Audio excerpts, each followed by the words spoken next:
네, 그 다음 거 가보죠. 수상행식, 역부여식. 그러니까 수상행식도 다르지 않다, 마찬가지다 라는 뜻입니다. 수상행식은 이제 오온이 색수상행식이라고 그랬죠.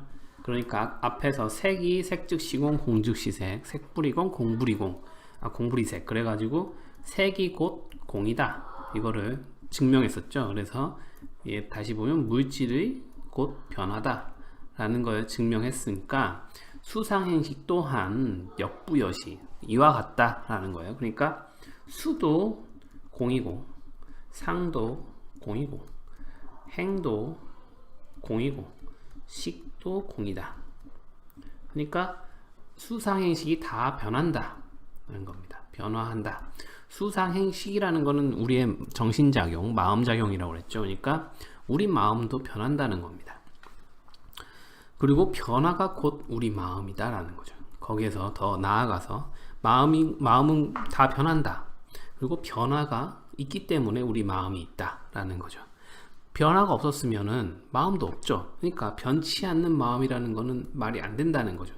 마음이라는 말 자체가 변화를 내포하고 있기 때문에 변화가 곧 마음이기 때문에 변치 않는 마음이라는 건 존재하지 않는다는 거죠. 그래서 모든 마음은 다 변한다. 이거를 여실히, 조견, 훤히 꿰뚫어 알아야 된다는 거죠. 이걸 탁 하고 알아버리면 사랑에 대해서도, 뭐에 대해서도, 금전에 대해서도, 어떤 거에 대해서도, 어떤 관념이나 주의에 대해서도 집착하는 마음이 사라지는 거죠. 이건 변하지 않아. 뭐 민주주의가 최고야 라는 이런 마음도 올바르지 않다는 거죠. 모든 건 다 변화하기 때문에. 또 민주주의라는 실체가 있냐라는 거죠. 어떤 관념이든 법이든 그것이 그것으로 하는 실체는 없다는 거죠. 우리가 민주주의 하면 민주주의라는 어떤 실체가 있는 것처럼 보이지만 민주주의는 계속 변해왔어요. 예를 들면 북한도 조선인민민주공화국이잖아요. 거기도 민주주의라요. 말로는 자기들은 민주주의라고 얘기를 해요. 그러면 과연 민주주의가 뭐냐는 거죠. 또 조선시대 때는 민본주의라고 했어요. 도대체 민주주의와 민본주의가 무슨 차이가 있냐? 같은 말이죠. 의미상으로 보면 국민이 주인이 되는 것과 국민이 근본이 되는 것이 무슨 큰 차이가 있겠어요. 하지만 그 둘은 서로 다르다는 거죠. 조선인민민주공화국하고 한국의 대한민국 민주공화국하고는 다르다는 거죠.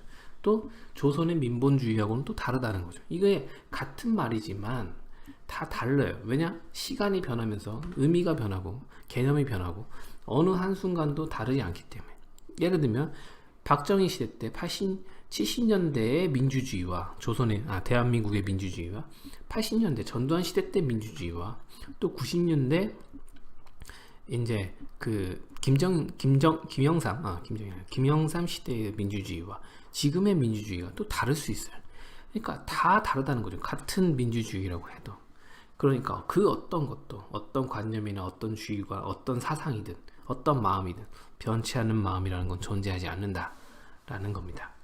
네, 이 얘기도 상자부 스님들에게는 문제가 될 수 있어요. 그러니까 상자부 스님들은 수라는 게 있고 상이라는 게 있고 행이라는 게 있고 식이라는 게 있다. 다만 찰나생 찰나변한다. 그러기 때문에 고정되는 건 없고, 그렇기 때문에 재행 무상이고 재법 무하다 라는 거였죠. 무상과 무하다. 이게 상자부 입장인데, 그 수도 다 계속 변화하고 상도 변화하고 행도 변화하고 식도 계속 변화한다. 이 변화의 흐름에 어느 하나에 탁 집어서 이게 무슨 식이에요. 상자부에서 뭐 1식, 2식, 3식, 4식, 뭐 아라한식 뭐 이렇게 가는데 이게 무슨 식이고 저게 무슨 식이고 이거를 구별할 수가 있냐는 거죠. 이렇게 변화의 흐름이 이렇게 가는데, 흐름이 연속적으로 끊어지지 않고 연속적으로 가는데 이거를 어떻게 딱딱 끊어서 볼 수 있느냐 라는 의문이 되는 거죠. 사실 근데 이거는 관점의 차이예요. 우리가 이렇게 그래프가 이렇게 있더라도 여기다 이게 점점점점점을 찍어서 불연속으로 볼 수도 있는 거고, 요 연속 곡선으로 볼 수도 있는 거잖아요. 요 입장 차이가 있지만 그 당시에는 이게 아주 큰 문제가 될 수 있었다는 거죠. 어쨌든 수상행식 또한 이와 같다. 수상행식이 모두 변한다 라는 얘기죠. 또 변화가 곧 수상행식이다. 변화가 있기 때문에 우리 마음이 있다 라는 거죠. 자, 이렇게 해서 두 번째 줄이 끝났습니다. 두 번째 줄 다시 볼게요.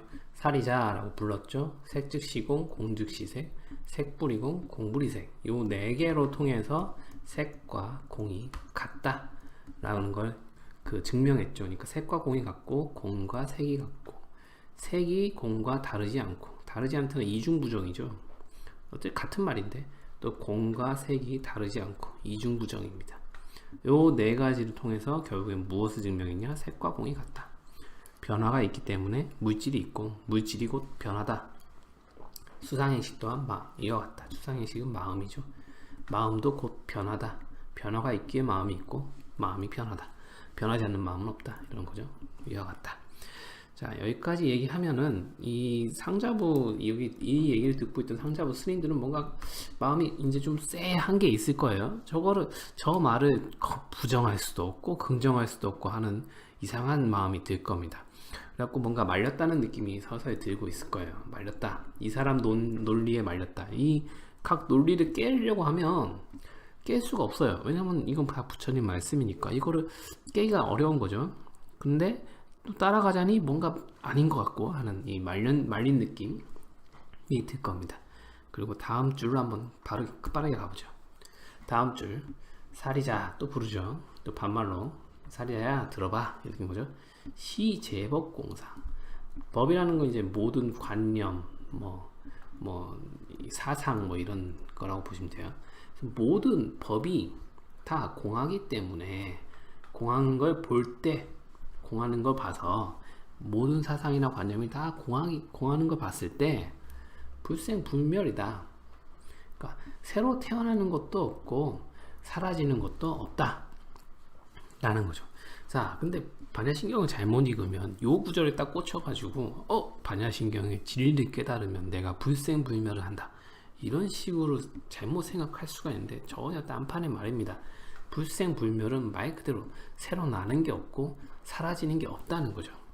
이건 그냥 심플하게 보면은 질량 보존의 법칙이에요. 질량 보존의 법칙이고 에너지 불변의 법칙입니다. 그러니까 이 우주에서 새로 나는 게 있고 사라지는 게 있냐는 거죠. 개인의 삶을 보면 탄생이 있고 죽음이 있지만 전체로 보면 우리의 몸을 구성하고 있는 이 원소들이 땅에 흩어져서 나무가 되고 이러는 거잖아요. 옛날에 그 유명한 그 작가이자 천체 물리학자인 지금 돌아가셨지만 칼 세이건이란 분이 이런 말을 하셨어요. 우리는 모두 우주 먼지로부터 태어난 종족이다. 그러니까 우리는 다 같은 종족이다 라는 거예요. 그러니까 우리는 우주 먼지로 태어났고 우주 먼지로 돌아갈 운명이라는 거죠. 여기서 스타더스트란 말을 했거든요. 스타더스트, 우주 먼지. 요게 이제 스타벅스가 되는 거예요. 별가루. 자, 그래서 스타벅스가 됐죠. 어쨌든 이분이 한 유명한 말인데, 스타더스트, 우리는 우주 먼지로 태어났고 우주 먼지로 돌아갈 사람이다.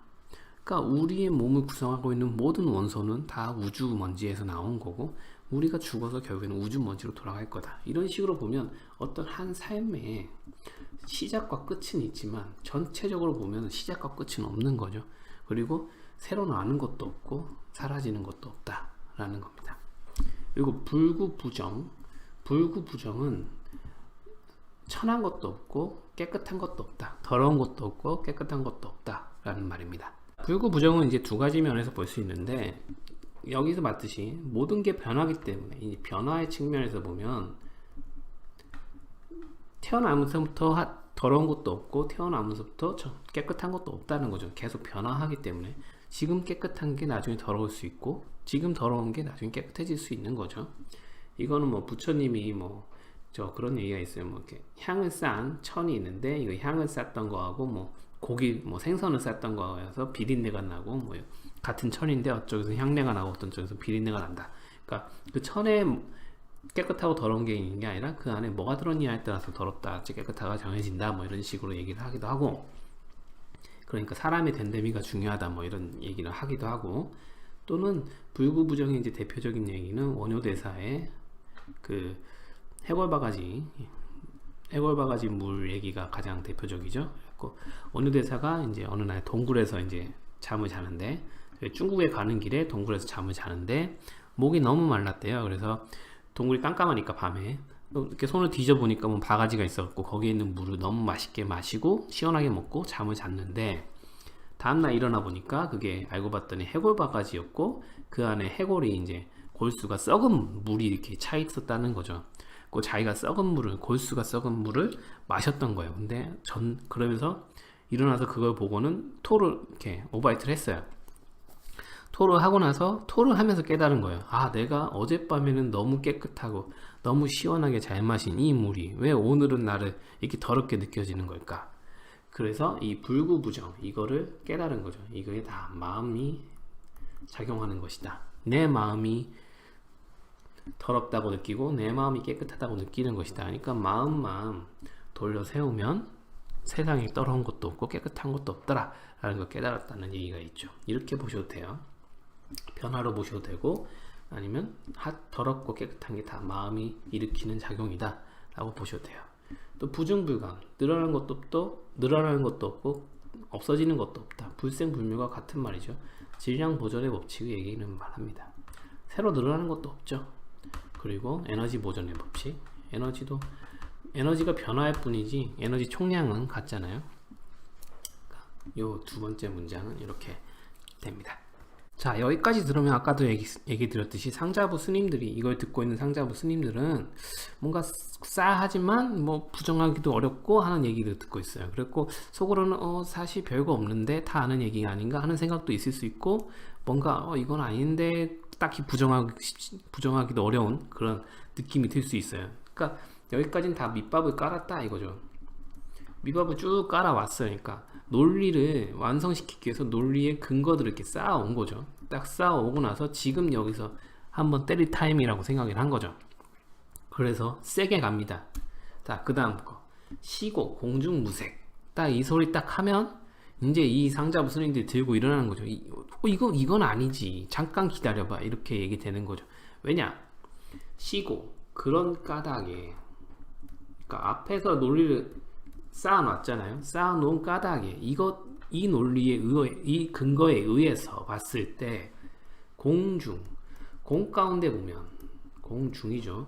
공 안에서 보면 무색이다. 자, 여기서 이제 무라는 말이 나옵니다. 앞에선 공이라는 말이 나왔죠. 여기서부터 무라는 말이 나와요. 그래서 무의 향연이 이제 시작이 되는데, 무색이다 이런 거예요. 색이 없다라는 겁니다. 자, 공은 이제 뭐 재행무상이고 재범무하고, 사실은 공은 비어있는 게 아니고 뭐 무상과 무아를 나타내는 게 공이고 막 이렇게 둘러칠 수 있어요. 하지만 무라는 거는 빼도 막도 없이 그냥 없음입니다. 이거는 어떻게 할 수가 없는 말이에요. 없음, 없다 이러는 거예요. 없다.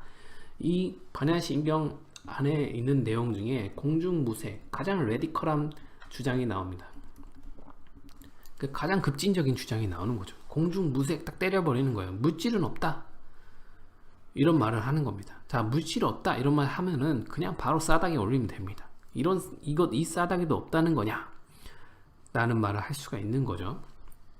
불교에서는 뭐라고 그러냐면은 양변에 빠지지 말아라 라는 말을 해요. 양변에 빠지지 말아라. 양변은 이제 상견과 단견이 있어요.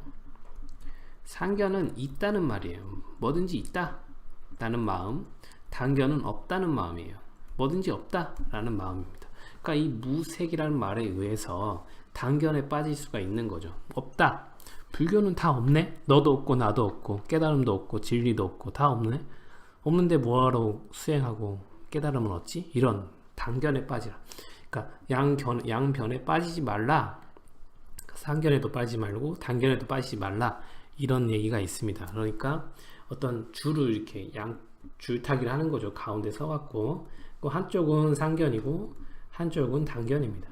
그래서 이 가운데 줄을 쭉 타고 가는 거예요. 그래서 한 발만 삐끗하면 상견에 빠지거나 한 발만 삐끗하면 단견에 빠져버릴 수가 있는 거죠. 그래서 이 가운데 길을 이제 중도라고 합니다. 그래서 중도를 양변에 빠지지 않고 중도를 가야 된다 이런 말을 합니다. 자, 그럼 왜 이런 고개가 생겨났느냐? 저는 이 말 때문에 이런 고개가 생겨났다고 생각을 해요. 무색 없대. 색이 없대. 물질이 없대. 물질이 없으면 나는 뭐야? 이렇게 되는 거예요. 그러니까 이 고개는 물론 그 아름다움은 디테일에 있죠. 이 반야신경이 위대하다. 위대함이라는 거는 이런 디테일에 있는 거예요. 애매모호함. 이 말 자체가 아름답고 위대하기 때문에 뭔가 있어 보여서, 뭔가 내가 모르지만 뭔가 더 나은 진리 같은 게 숨어 있는 것 같아서. 공중무색, 색이 없대. 근데 물질은 있어. 근데 물질이 없대. 이게 뭐지? 이런 말이죠. 이런 말은 제가 봤을 때는 말장난이에요. 말장난. 아무 의미 없는 말장난을 지금 하고 있는 겁니다. 이런 거는 약간 그 금강경에도 나오지만 이 마음이 마음이 아니고 마음이 마음이 아닌 것도 아니다. 뭐 이런 말이에요. 뭐 의미가 없는 말이에요. 이것도 아니고 이것도 아닌 것도 아니다. 이런 말은 뭐 의미가 없는 말. 이 뭐 듣기에는 있어 보이고 좋아 보일 수 있지만 말장난이라는 거죠. 그 유명한 비트겐슈타인이 했던 것처럼 말할 수 없는 거면 침묵해야 돼요. 우린 말장난은 그만둬야 됩니다. 이제 포스트 모더니즘에 왔으니까 이런 말장난은 이제 끝나야 되는 겁니다. 그리고 이 말을 잘못 해석하면, 불교가 잘못하면 힌두교로 가버려요. 불교가 힌두교로 가버립니다. 이렇게 된 사람들 많습니다. 힌두교에서는 뭐라고 하냐, 이 세상의 진리, 이 우주는 브라흐만이라는 어떤 절대적 진리로 이루어져 있어요. 하지만 이 브라흐만이라는 거는 어떤 특정할 수 없는 어떤 진리예요. 이게 뭐 원도 아니고 뭐 어떤 설명을 갖다 대도 이거는 맞지 않다라는 게 브라흐만의 정의예요. 그러니까 어떤 정의를 내려도 이건 브라흐만이 아니다 라는 게 브라흐만의 정의입니다. 어쨌든 이런 걸로 돼 있는데, 그러면 이 세상, 이 우주, 이 물질은 어떻게 발생한 것이냐? 이 브라흐만이 마야라는 이제 어떤 여신이 있어요. 악마의 여신이 있는데, 이 마야에 의해서 굴절되어서 나타났다는 거예요. 그러니까 우리 눈에 보이는 이 물질은 다 허상이라는 거예요. 굴절됐다. 브라흐만이 굴절돼서 나타난 현상이라는 거예요. 눈에 보이는 현상들은 그러니까 허상이라는 겁니다. 그래서 진리를 깨닫는 거는, 깨달음을 얻는다는 건 힌두교에서는 이 허상을 버리고 진상, 브라흐만으로 가야 된다. 진리를 깨달아야 된다. 그래서 아트만이라는 얘기를 하는데, 내 안에 있는 이 아트만이란, 그러니까 이 브라흐만이 굴절돼서 만들어진 게 이 우주이기 때문에 이 우주 어느 곳에도 다 브라흐만이 깃들어 있어요. 우리가 볼 수 없을 뿐이지. 그러니까 내 몸에도 브라흐만이 있어요. 그거를 뭐라고 그러냐? 아트만이라고 해요. 그래서 내 안에 있는 아트만을 깨달으면 그게 곧 브라흐만이다. 그게 곧 너다 라는 겁니다. 그게 곧 브라흐만이다. 그러니까 내 안에 있는 나의 아트만, 진짜 나, 참 나를 깨달으면 브라흐만이 된다. 브라흐만을 깨달을 수 있다. 브라흐만과 아트만은 같은 거다 라는 거죠. 그래서 무슨 얘기하냐, 진인, 참나, 우주의 진리, 뭐 이런 얘기들을 합니다. 이게 이제 잘못 해석하면 불교가 힌두교로 가버리는 거예요. 이 허상, 이 세계는 허상이다라는 것 때문에, 그거는 이 공중무색이라는 말이 그거를 만들어냈다고 저는 생각해요. 그래서 이렇게 가버리면 왜 안 되냐? 안 될 거 없어요. 그렇게 가면 돼요. 그럼 그렇게 생각하면 그렇게 생각할 수 있어요. 근데 내 입장에서 뭐냐면, 이게 무슨 의미가 있냐는 거. 내 삶에 나의 진인이 있고, 뭐 우주에 참나가 있고, 우주의 진리를 깨달아. 뭐 그게 뭐가 있다는 거죠. 내 삶에 무슨 한치의 변화도 일어나지 않으면 그런 주의고 사상이고 뭐 종교고 다 철학이고 다 의미가 없어요. 사실은 제가 봤을 때는 내 삶에 어떤 한치의 도움이 돼야 됩니다. 한치라도. 그런 거는 다 쓸데없는, 다 말장난이죠. 말장난. 그냥 언어 유희예요. 언어 유희. 이거를 이제 불교 용어로는 아르마리라고 그래요. 아르마리. 다 쓸데없는 말장난이죠. 자, 그래서 이 공중무색을 그러면 어떻게 해석할 거냐 라는 문제가 되는데, 이걸 다음 시간에 알아보도록 하겠습니다. 감사합니다.